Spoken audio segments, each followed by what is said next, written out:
Hey everybody, welcome to the Addiction Unlimited podcast, where you get to learn everything you want to know about addiction and recovery. I'm your host, Angela Pugh, co-founder of Kansas City Recovery, life coach, and recovering alcoholic. To learn more about me, you can listen to episode 0 on your podcast app or find us on the web at addictionunlimited.com. Hello, my friend. Welcome to episode number 225 of the Addiction Unlimited podcast.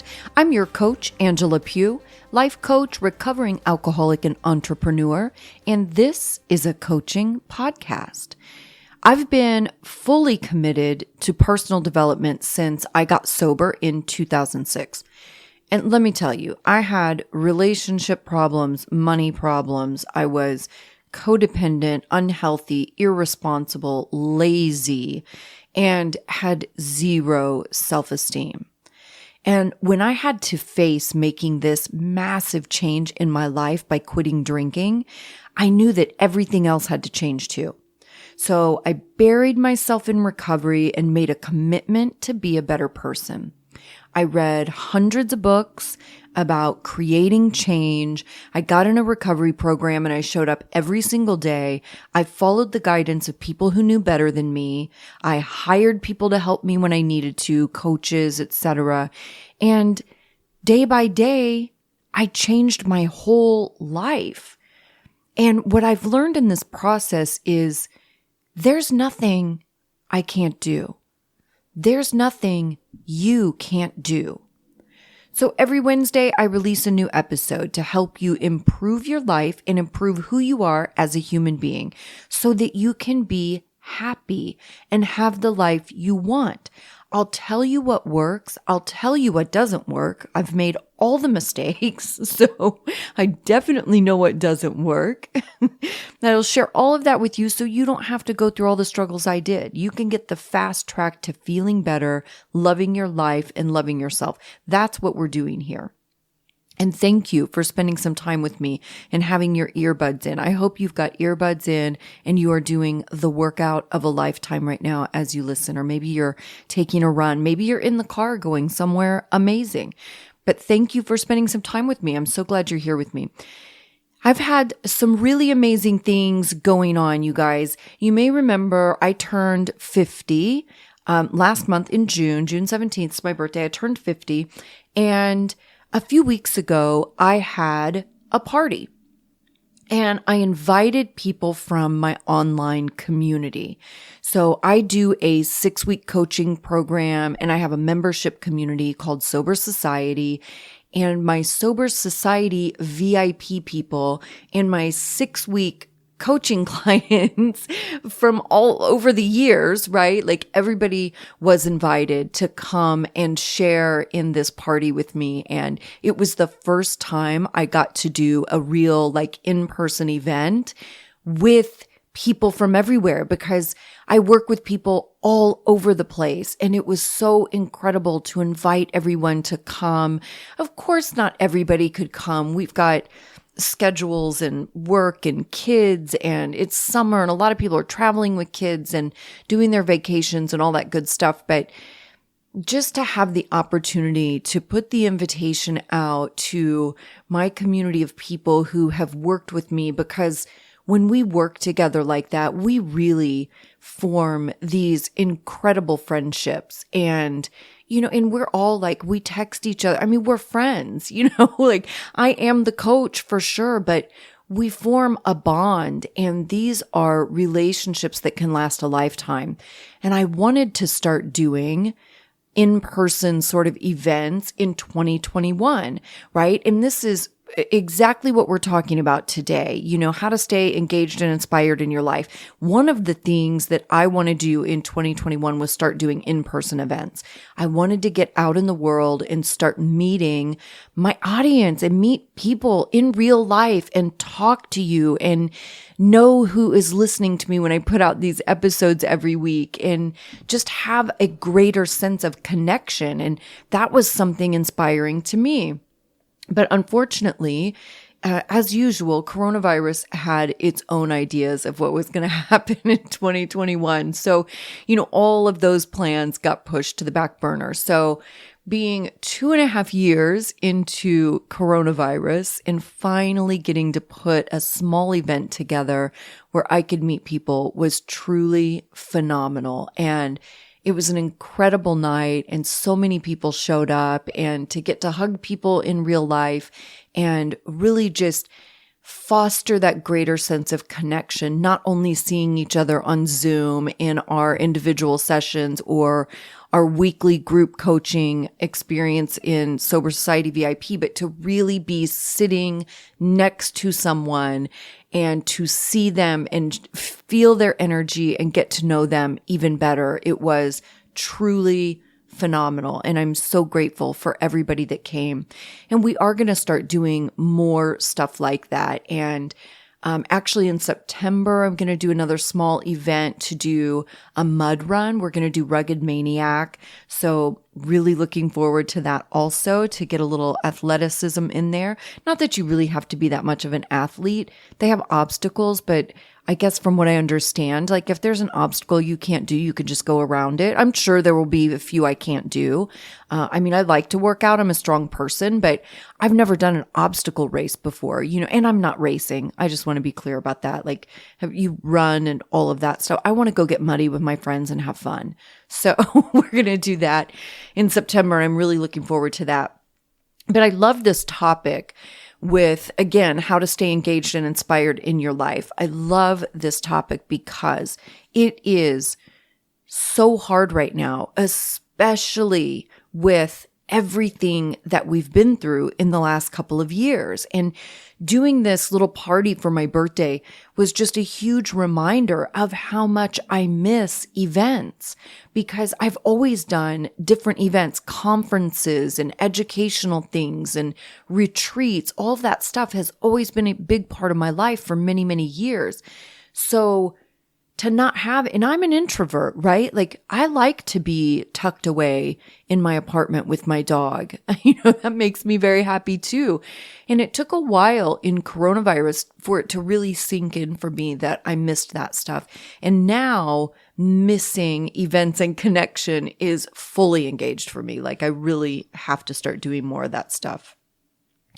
But it's created this void, right? Like if you're feeling unengaged or disengaged in your life, I think that's right on target for everything we've been through the last couple of years.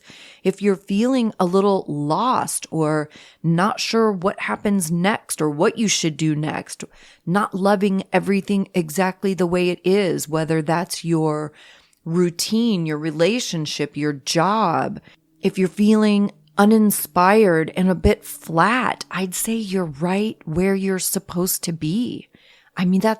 That feels appropriate for everything we've been through recently. Quarantine.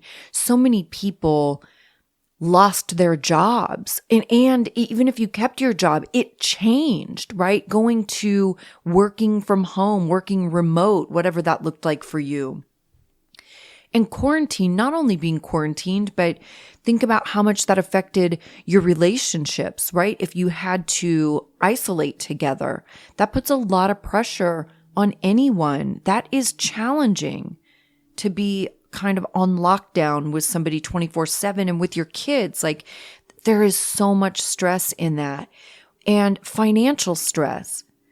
There was so much fear, and the people that did lose their jobs. And again, jobs changing. And for those of us that are entrepreneurs, and especially with digital business, there has been a few major shifts in that and major shifts in revenue. There were times that people were really spending and buying a lot of online resources.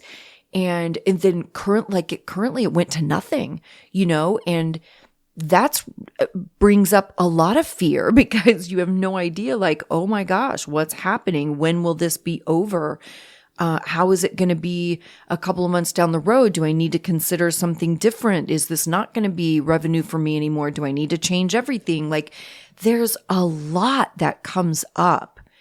And I know for me, I had to set a boundary really early on in coronavirus because if you guys think about it, at the beginning of 2020, we had so many major world-changing issues happening all at the same time.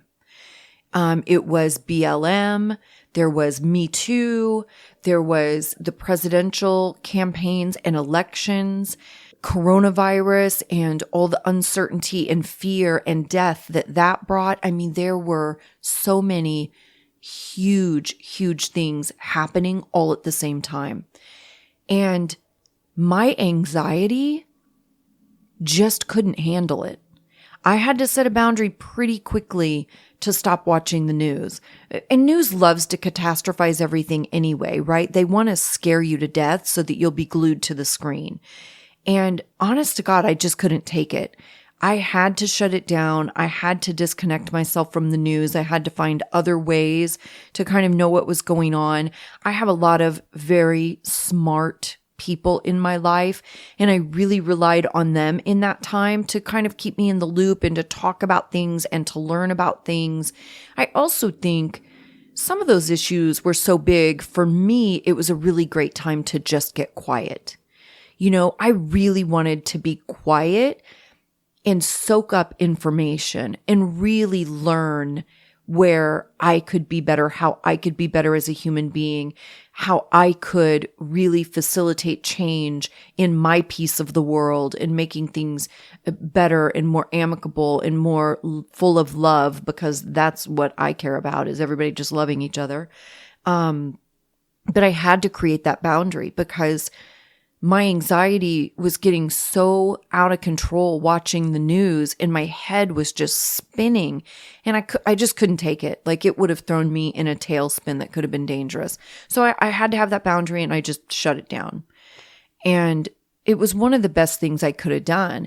And this is a huge piece of what I want to talk about today too. Again, staying engaged and inspired in your life. Technology is a huge piece of this that hasn't really worked in our favor in a lot of ways, where you can get this great sense of connection online and you can meet people from all over the world, just like we do in Sober Society. And like I said, my 6-week coaching program, we're so connected. We spend a lot of time together, and that's awesome. But again, like when I just had my birthday party, that online connection is incredible, but it doesn't replace the energy you share with someone when you're sitting in the same room. And a lot of us dealt with this with meetings too, whether it was AA or Celebrate Recovery or Smart Recovery or Refuge Recovery, which I think now is Dharma Recovery Dharma. It doesn't replace, like, doing it online is great, but there will never be a replacement for me for sitting in that room with my sponsor across the room, that sense of safety and connection and comfort of being in that little recovery bubble. Nothing will be the same as that, you know?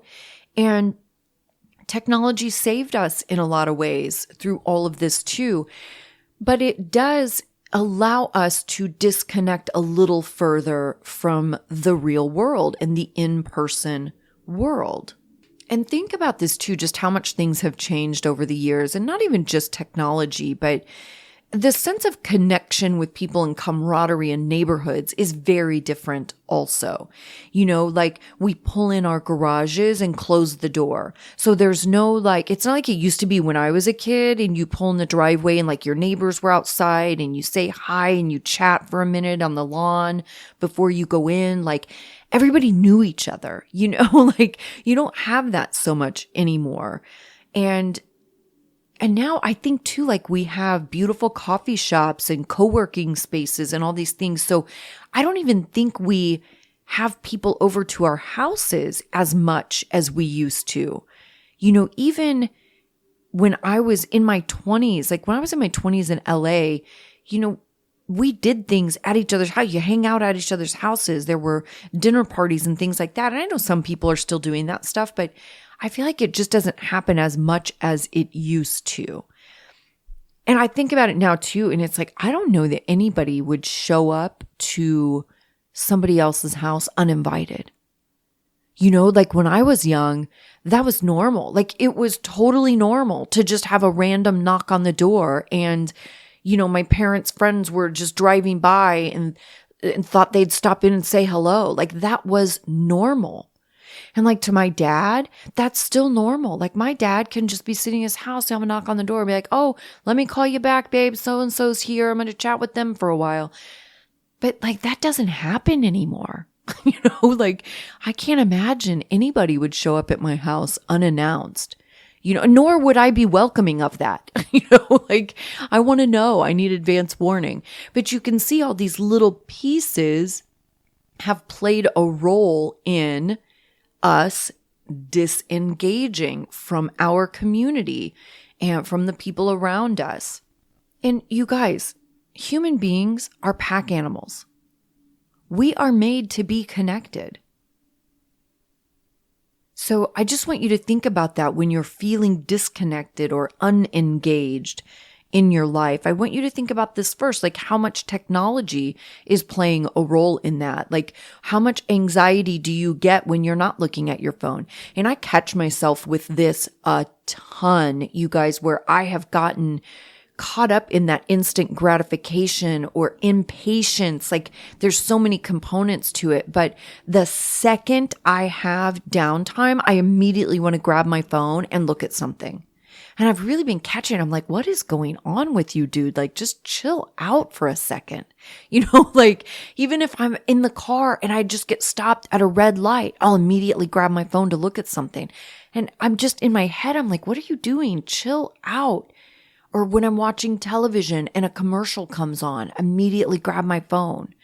Like I don't have an ability to just be for a few minutes.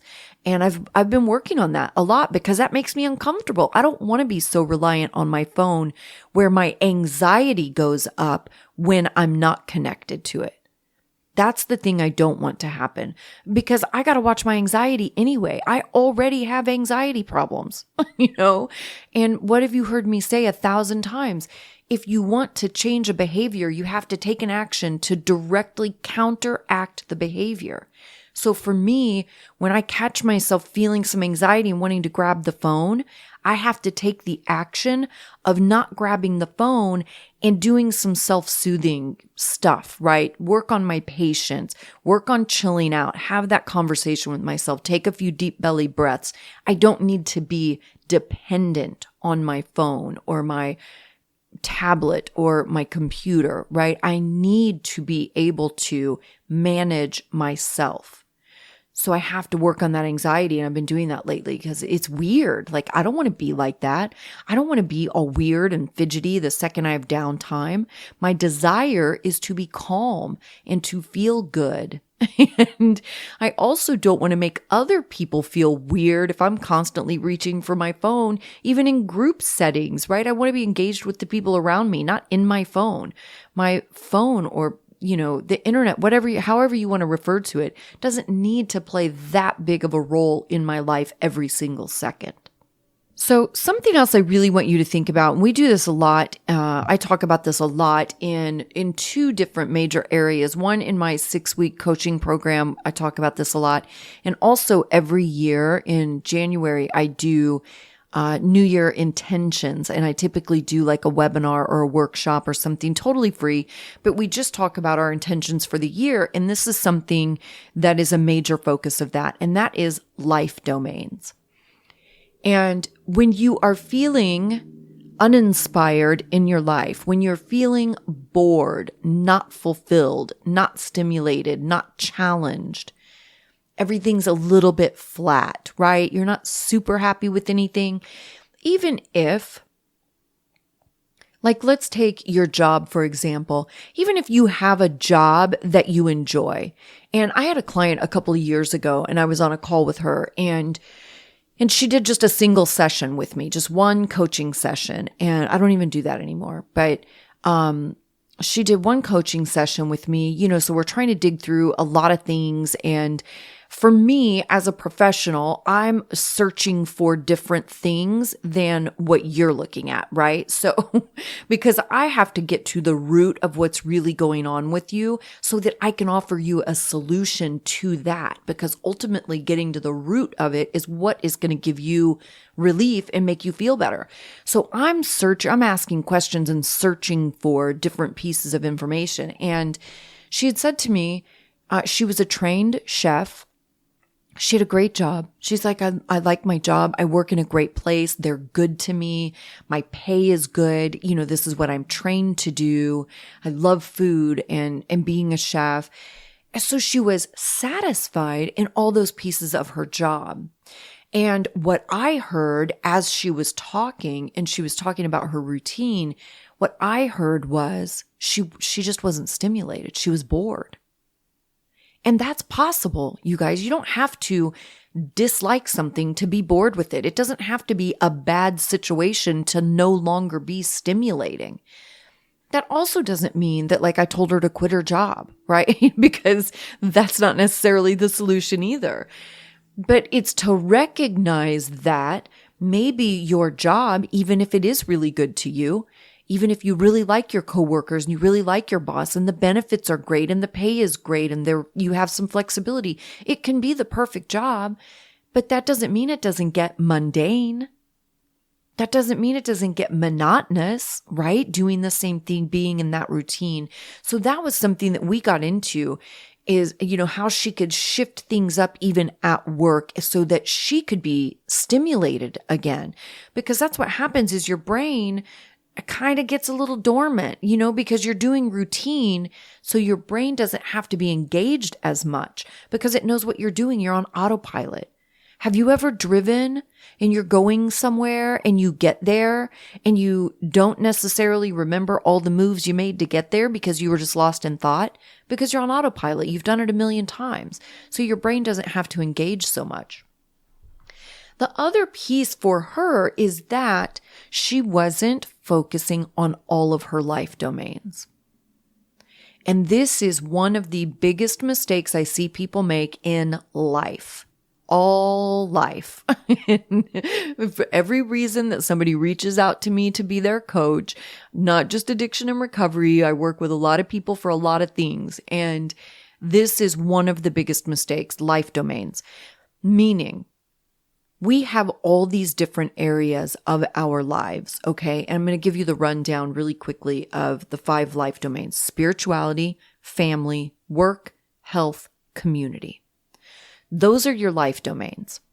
And what we do as humans is we sometimes can get hyper-focused on 1 or 2 of those areas, and we completely ignore the other 3. And that is not going to serve you well, my friend. You're not going to have this super fulfilled, happy life if you're not putting some energy into all your life domains, right? You have to be fulfilled in all those areas. Listen, that doesn't mean I get up every day with my list of life domains and I'm like checking off the boxes, making sure I'm doing something. It doesn't have to be that rigid. What it does mean is, even as an introvert who loves to be tucked away in my apartment with my dog, even as an introvert, sometimes I start to feel lonely and sad because I spend so much of my time alone. I love being alone, but when I do it too much, it starts to feel heavy and unfriendly, right? And this is a piece of my anxiety. So I can get really weird. If I isolate too much in my house, my anxiety will start to get bigger and bigger, and it will make me start to feel unsafe leaving the house. So this is something with my anxiety that I have to be very mindful of. So if I isolate too much, too many days without, human contact, I haven't talked to any of my friends or haven't seen my family, right? I spend the majority of the time, if I'm out of my house, I'm with my family. I love my family. My nieces and nephews are the light of my life. So typically, if I'm out of the house, I'm usually with someone in my family. But if I isolate too much, especially if I have a big work project going on or something, and I'm just really hyper-focused on my stuff, it can be too many days and I'll start to feel sad and I have to sit back and go, okay, what's going on? Why am I not feeling great? Right? What's going on? I look at my life domains. Where am I really lacking? Because a lot of those things, those life domains, spirituality, family, work, health, community, a lot of those things I can fulfill pretty easily, right? Again, especially with technology, with online forums and communities, I can get that sense of connection. But it doesn't always do the trick, right? Like, I need to have human contact. I need to talk to my friends. I need to make inappropriate jokes and laugh and have fun, right? I need to be out of my house. I need sunshine. I need exercise. So I have to stop and go, okay, Angela, what are you doing, dude? Like, what's lacking? And sometimes it's spirituality. Sometimes I just haven't been in my spiritual practices, right? My spirituality is like law of attraction, universe, energy. That's the stuff I love. And I have to make it a point to engage in those activities. That's how I feel inspired. My family, like I said, most of the time, if I leave my house, I'm with my family. I love my family. So I've got that one down pat. I'm pretty good on that one, although I can neglect it. So I want you to think about these life domains. Where are you not paying attention to your life? Are you doing something for some sort of spiritual practice? That doesn't have to be church or organized religion. It doesn't have to be my thing, law of attraction and the universe, right? It doesn't have to be that either. Maybe it's meditation for you. Maybe you want to explore some Eastern principles, right? That's kind of my thing for sure. Universe, all that good stuff. But find your spiritual thing, whatever it is. Or are you lacking in community? Are you not out amongst your fellows? Are you not engaging with other people? And this is big too, you guys, because it's not only engaging with people you know, it is very important that we have some time expanding ourselves in that way too. So I need to meet new and different people. That's an important part of community. For me, a big part of community also is service work. I love to volunteer, and thank goodness there are more of those opportunities now, with coronavirus letting up a little bit. A lot of that stuff that hasn't been available the last couple of years is more available now. And that's a huge piece of my community, is doing service work and volunteering my time, giving of myself. Health. This could be a million things. This is exercise. This is your mental health, mental wellness, like I like to call it. Are you taking care of your mental wellness? Like, what are you really doing? Work. We talked about my past client, right? Like, you can love your job and still feel a little bored with it. If your routine is too routine, then figure out how to switch that up. Can you add something? Can you switch something, change something, do something a little bit different? That could just be in your routine. One of the things I said to her, she was a chef, that client I was telling you about, she was a chef. And I was like, well, could you maybe go to your boss and ask to start working on some new recipes, or start working on a special menu for the next season, with some seasonal options, whatever. I mean, I don't know. I'm not a chef, but think outside the box. What are some things you can do to get your brain re-engaged where you can feel more inspired? You don't have to get a new job, but listen, if you need to get a new job, then maybe that's part of your focus. Maybe you need to start figuring that out. If you're really disliking your job, maybe you need to start taking some action in that area. And what's the first thing you would do? Just do something little. Update your resume, right? Just take a little step that direction. You don't have to make big, bold moves today. It's little micro decisions. Just update your resume. But you see what I'm saying? You have to approach your life as your whole life. You can't only be caught up in family and work. And that's what I see most often. Everyone is consumed in family and work. And you forget that you're a whole human being and you need all the different areas of your life to be fulfilling, to feel good. And that doesn't mean if you're sitting there thinking, well, I can't do that. I don't have time for that. I can't afford to do anything. Stop with the excuses. Don't immediately talk yourself out of something. Get creative. Figure it out. I lived a lot of years of my life. I didn't have any damn money, and I still managed to do a whole bunch of cool stuff. Money is not the end all be all. Money does not make your life, and it does not break your life. So don't get hung up on that and make an excuse. That's making an excuse to just let yourself off the hook so you don't have to do any work. That's how we dodge responsibility. Well, if I make an excuse, I don't have time, I can't afford it. If I make an excuse, then I don't have to actually do anything. Don't do that. If you want your life to be different, you have to do things differently. Get creative. Think outside the box. If you don't know how to get creative and think outside the box, then go in the Facebook group and ask, and I'll be in there to tell you. I'm happy to help however I can. I'm in the Addiction Unlimited Facebook group every day, helping people and answering questions and giving tips and tricks. So if you can't figure it out on your own, jump in there and ask. Everybody will be happy to jump in and give you pointers and tell you what they did and what they tried and how they got through whatever situation. But I want you to start thinking of your life as a whole picture. All of your life domains, and what are some little things you can do in your life domains. A lot of days, my spirituality is spending some time online in a Facebook group that I'm a part of that's law of attraction or manifesting or something like that. That's the stuff I love. I need to fulfill that part of me and keep it engaged because it makes me happy. It doesn't mean it has to take 5 hours.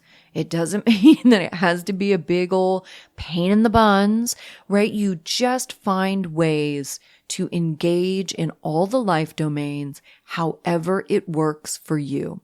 It doesn't have to be a huge time commitment. It doesn't have to cost $1 million. It's up to you to take the action to be engaged in your own life and make yourself feel better, right? This is our responsibility. I am my responsibility. You are your responsibility. So get creative. All right, I'm going to go through these life domains one more time. Spirituality, family, work, health, community. You know, something quick you could do for your health.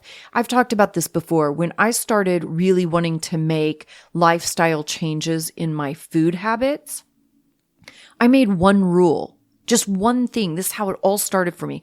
I decided I don't eat after 6 p.m. That's it. That's all. And I just focused on that. Listen, it was pretty easy, and that's why it was my first rule. I didn't do anything crazy like I'm cutting out carbs. That couldn't be my first rule, right? Like I had to do something that was simple and easy for me to adhere to because then it built my confidence.